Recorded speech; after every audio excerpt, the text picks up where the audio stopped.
They'll be checking out the Shitzu Hakuchou Drag based on the second generation Suzuki Hayabusa, if that's how you pronounce it.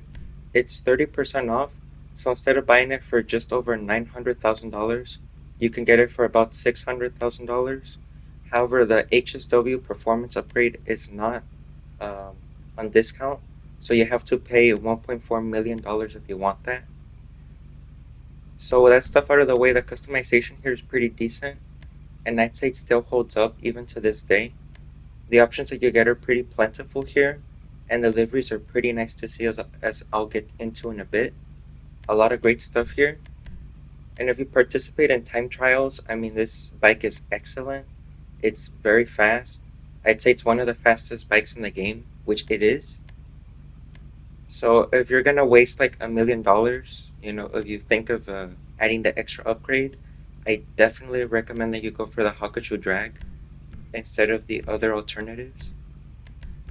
But here, as you can see, the exhaust options are pretty decent. I mean, you can go as crazy as you want uh, with the body kits as well. Which is basically the fuel cap right there in the front, and it changes the whole design, as I'll show you in a bit.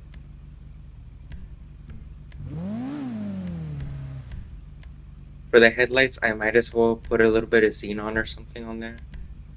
And for the liveries here, as I'm going to show you, these are spectacular, very, very detailed. They're high resolution. They have a lot of character to it, a lot of charm. It's pretty nice to see. The dark smoke livery kind of looks a little bit like marble, so that's pretty funny. You have your traditional liveries here, and for some reason, one of the liveries is tied to a color. The rising sun livery here is pretty nice to see. I love that. I might go back and put it on, but here you have some spray paint type liveries and other variations that kind of look like art pieces. A lot of cool stuff. I might come back for a livery. For the color here, it looks nice in black and white, but I'm not sure if I should go for a purple. I want to do something that's outlandish with this motorcycle, something unique to it, instead of like trying to recreate a one-on-one copy of the real thing, like I usually like to do. But there you go. That's how your secondary looks like.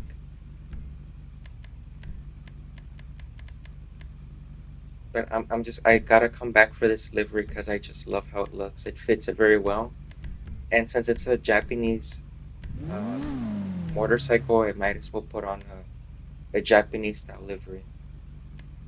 The wheels here, I mean, you really don't get much angle, or you really can't see the detail up close of the wheels. And the wheels do not have their own categories such as classic, modern, or custom. So every type of wheel design is just lumped into one category, which is unfortunate. But I'm gonna go for something that's a bit thinner. Uh, but I'm gonna change the back tires here. Make the spokes thinner and the tire thicker for the back. But the angle kind of makes it hard to see the details here. Um, so it's kind of it's unfortunate how they didn't really give you more angles to see that. But I believe this affects other motorcycles as well, not just this one. But if you haven't seen these wheels before, I mean, you could kind of make it out what it is. I feel like I'm rambling a bit too much about it, but I'm just gonna go for one of the first options here. You can change the color as well, but it doesn't really matter much since you really can't see it. All that's left for me to do here is exit the garage and then give you a closer look of the details and then discuss the performance. The detail and texture quality here is great, and that's what you expect from an updated vehicle in the game. This vehicle was actually featured in GTA 4 and 5 as a stock short wheelbase. However, since Rockstar revisited this vehicle, the engine model looks a lot better. The taillights look pretty clear. They look almost like 2D models.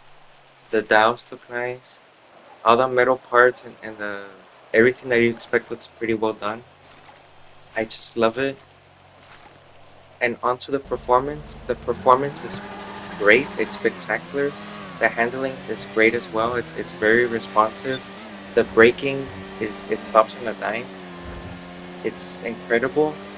I personally didn't expect that a motorcycle could really brake that fast, like in less than a second, as I'll show you in a second, in a bit right here. And back to the handling. The handling is actually very reliable. You know, it's very planted to the ground. You don't have to worry about it spinning out or sliding around like most vehicles. It's just spectacular. I highly recommend it. So, I mean, what are you waiting for? Get this vehicle as soon as possible. You have 1 week. If you catch this video early, if you catch my video like after the discount expired, then that's okay. It still counts as a review. But anyway, that's all I got for today. And as always, thanks for watching.